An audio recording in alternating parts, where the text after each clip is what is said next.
On the analysis and development of a meal detection algorithm for the artificial pancreas.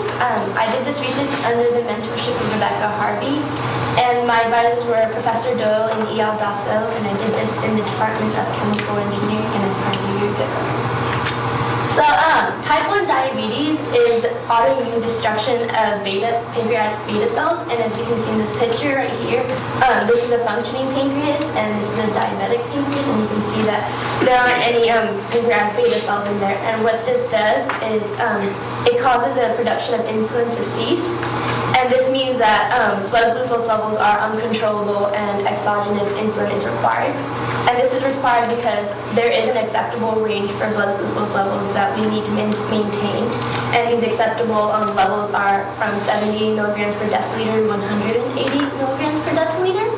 And anything below 70 milligrams per deciliter is considered hypoglycemia. And what hypoglycemia does is if we remain in that area for too long, it can lead to risks such as seizures, coma, and sometimes even death. And anything above 180 milligrams per deciliter puts us in the hyperglycemia state, which is it's more short-term effects such as dizziness, but if we remain there too long and too often, it can lead to chronic diseases such as blindness, heart disease, and it can lead to even the same kind of effects as hypoglycemia.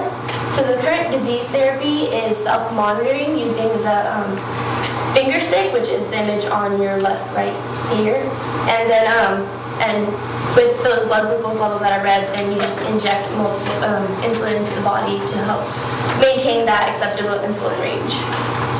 So the future of disease therapy that our group is currently working on is the artificial pancreas.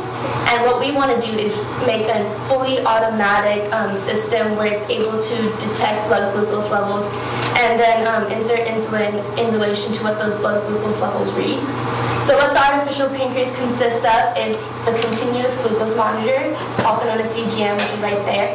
And what it does is it uses subcutaneous sensing with sensors on the body right there.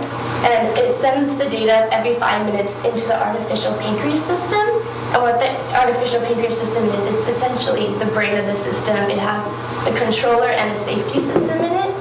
And what it does is it takes the controller, which is right here, just takes the data from the CGM, and with the relation to that blood glucose levels, it'll insert insulin according to maintain that acceptable range. And the safety system that's inside this artificial pancreas system is just a backup in case something goes wrong.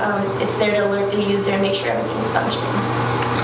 So what I've been working on this summer is the obstacle of meal detection, and why meals are such a problem for the just type 1 diabetics in general is that once we consume a meal, our blood glucose levels rapidly increase, and for type 1 diabetics, they don't have that insulin immediately responding to the rapid rise. And what it happens is, as you can see in this graph, it's kind of busy, but the blue line is what the actual blood glucose levels are. And you can see it goes well above the acceptable range. It goes past 300 milligrams per deciliter. And once the controller actually realizes, wow, this is increasing rapidly, it starts bolusing insulin just to get it down to that level.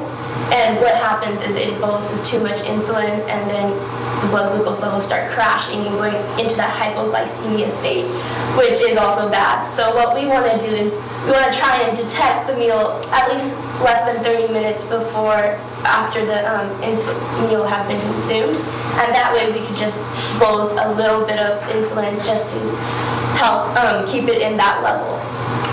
So my project goals were implementing the basic meal detection algorithm, and then establishing metrics that represent the desired qualities to see how well it works. And the metrics that I used were the time it took for the system to alarm a meal, the time it took for the insulin to respond to this meal, the number of false positives that were present, and false positives are just when a meal was detected even though it wasn't consumed. The number of false negatives, which is when even though a meal was consumed, it wasn't detected, and the number of true positives, which is successfully detecting a meal. And we want the alarm to be faster than the current controller response, to be more efficient. And we want few false alarms, especially false positives, because, like I said, if you put more insulin than is required at the moment, then you can go into that hypoglycemia state. And we want more true positives to show that our alarms are being efficient. So for my project, I took data from clinical trials that were done at the Sansom Diabetes Research Institute, and these were historical data. So there was 12 subjects, each were given breakfast and dinner with no meal announcement. And just the time frame, it was a 24-hour period. The subject came in and they received a meal which was around 50 grams of carbohydrates. And that, just to put it in perspective, is just a sandwich and a fruit. And then the data throughout the whole day was taken, and this was just to test the controller and safety system. But I use this data for the algorithm and system alarming. So how the algorithm works is it takes the blood glucose levels that are read by the CGM, which is the red dotted line, and it takes the data and uses 3 points to fit it into a polynomial, and with that polynomial, they'll take the third point and take the first derivative to predict the slope.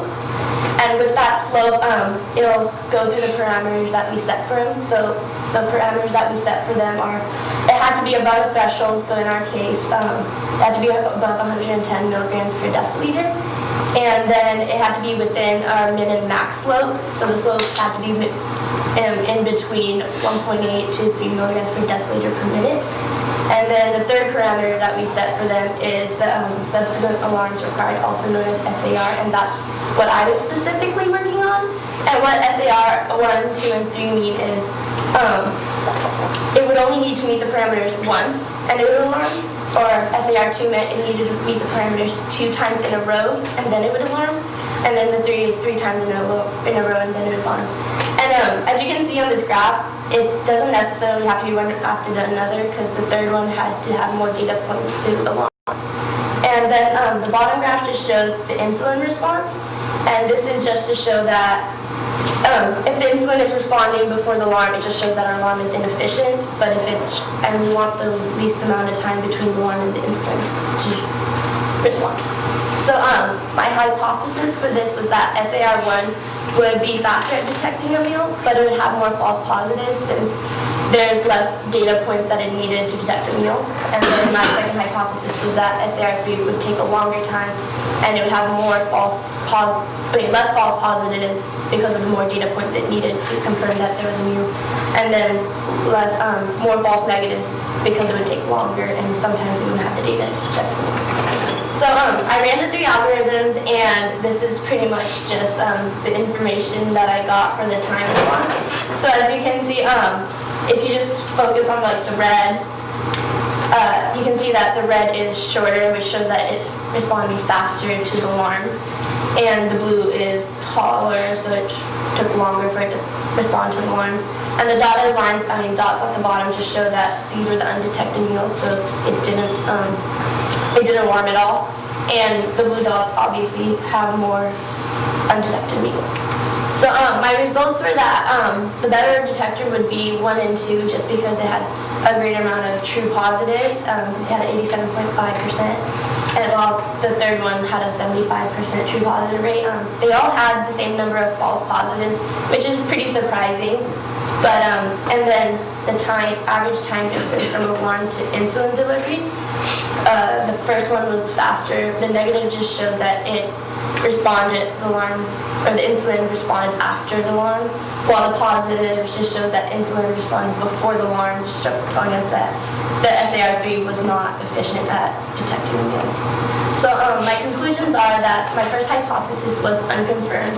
The SAR1 should have had more false positive alarms, and we think this is due to just the small sample size since it was only 24 meals, as well as we did cut the time frame down to 7 hours as opposed to 24 hours. So if we had the 24 hours, there would be more false positives apparent.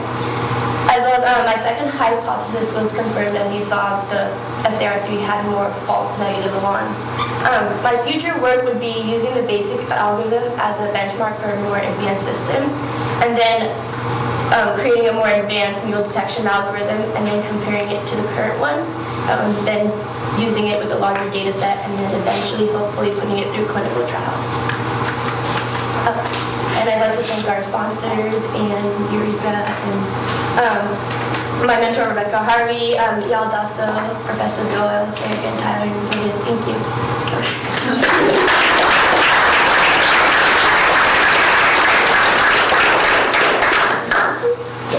You mentioned that for, I think, arms number 1 and 2, that you have to fit the criteria of being above the threshold and then within certain bounds of the slope.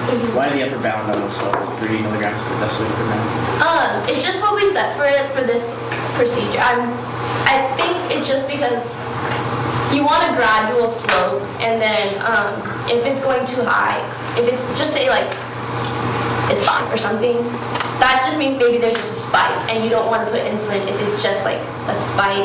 You don't want to put too much insulin in, because it could probably just go back down. But just for our case, we got to choose the parameters, and I just picked 1.8 to 3. Is 85 for the 21 out of 24, is that good enough? And then I suppose what if that continued to infinity for the rest of their life, I guess? Is there any big setback to that, meaning any condition that they might develop from not being able to process those meals when insulin is injected? So it just can get better. So 21 out of 24 is pretty good, but there's not really like, oh, is this bad or good? The more we can get, the better it is. And then your second question was if they continue this on for years and years, only getting 85% of their meals, is there any problem with that besides maybe malnutrition is the only one I could think of? So if we only get 85%, it just means that the meals were undetected and that they're going into that hyperglycemia state, and eventually that's going to catch up to them. So yes, it'd be bad, but we're just trying to improve more and more. So hopefully we can fix this algorithm and get it to pick up all of them. What was your sample rate? What? Sample rate? Like how many insulins did you use for meals? So there was 24 meals and they all had 20 hours. But we cut it down to 7-hour periods for each meal. You did a sample every 7 hours? No, the sample, you mean for... When you're measuring glucose?